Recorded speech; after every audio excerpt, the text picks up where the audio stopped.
Mesdames et messieurs, chers internautes, bonjour et bienvenue sur Liné Agro. Aujourd'hui, je vais vous partager comment réaliser ou comment fabriquer votre aliment démarrage à partir de 3 ingrédients ou 3 éléments. Donc, nous allons prendre par exemple comme élément le soja, le maïs et le son de blé. La première des choses, il faut maîtriser le taux en protéines de ces éléments. Soja, 44%. Le maïs, on prendra 9%. Il s'agit du maïs jaune. Et le son de blé, on prendra 14%. Le maïs et le son de blé constituent ce qu'on appelle par des céréales. Donc, comme nous avons 2 céréales, vous deviez obligatoirement calculer la moyenne en céréales. Donc, je mets X bar céréales serait égal à 9% plus 14% divisé par 2. Ce calcul nous donne 11,5%. Une fois que le calcul a été réalisé, vous utilisez le carré de personne. Le carré de personne avait été expliqué lors d'une vidéo précédente. Donc, confère Liné Agro TV. Donc, ici, nous allons utiliser le carré de personne. Même démarche. J'aurai X céréales serait égal. Ici, vous mettez la valeur moyenne, 11,5%. Plus bas, vous placez le son de blé, plutôt le soja. Le soja qui représente la partie léguminosée, 44%.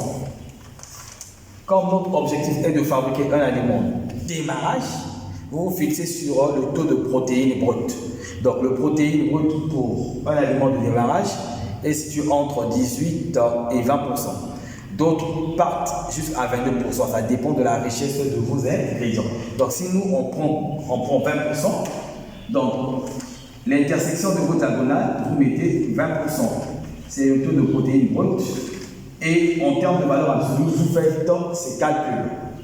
11,5 moins 20% en termes de valeur absolue vous donne 8,5%. Je dis en termes de valeur absolue. La valeur absolue est toujours positive, elle n'est pas négative. On prend 44% moins 20 ou 20 moins 44% en termes de valeur absolue.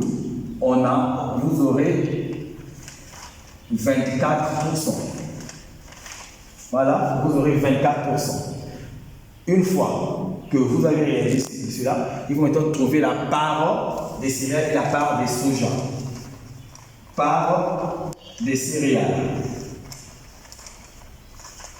Part des céréales serait égale à 24% divisé par 24% plus 85%.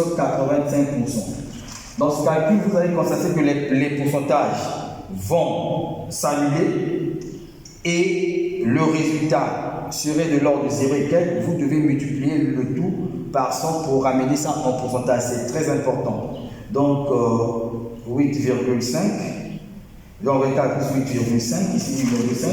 Donc, vous avez 24% sur 32,5%. Les pourcentages vont s'annuler et vous avez ce calcul 32,5%, 0,74 environ en pourcentage, vous donne 74%. Donc ça c'est la part des céréales. Donc la part des céréales. Et une fois que vous avez trouvé, vous pouvez trouver la part du soja qui représente les légumineuses. Faites simplement 100% moins 74%. Donc, une fois que vous avez eu à faire, vous allez trouver 26%. Donc, ça, c'est la part des céréales et la part des soja.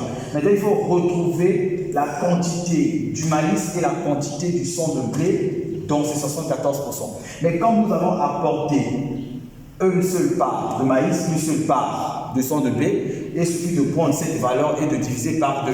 Donc, part du maïs serait donc égal à la part du 100 de blé, qui serait égal à 74% divisé par 2. Donc, vous prenez ce calcul, vous prenez 74 et vous divisez par 2, vous avez entre 7%. Une fois que vous l'avez trouvé, vous devez conclure. Donc, en conclusion, vous devez dire, donc, pour fabriquer 100 kg d'aliments démarrage avec 20% de protéines brutes, vous devez apporter 37% de maïs, 37% ou bien 37 kg du sang de blé avec 26 kg du soja. Donc, le calcul ici nous donne 100%. Donc, cela étant fait, je vous dis donc merci et gardez toujours des coups sur les agro. Si vous avez des questions, des interrogations, n'oubliez pas, écrivez-moi à travers le numéro qui va s'afficher jusqu'en bas. Et j'en profite également pour vous dire que les formations sont également données à ceux ou celles qui désirent suivre une formation plus pointue sur la formulation ou la fabrication d'aliments. Qu'il s'agisse des formations en ligne, d'une manière personnelle ou bien d'une manière regroupée. Donc, cela étant dit, je vous dis donc au revoir, gardez les coups. Merci.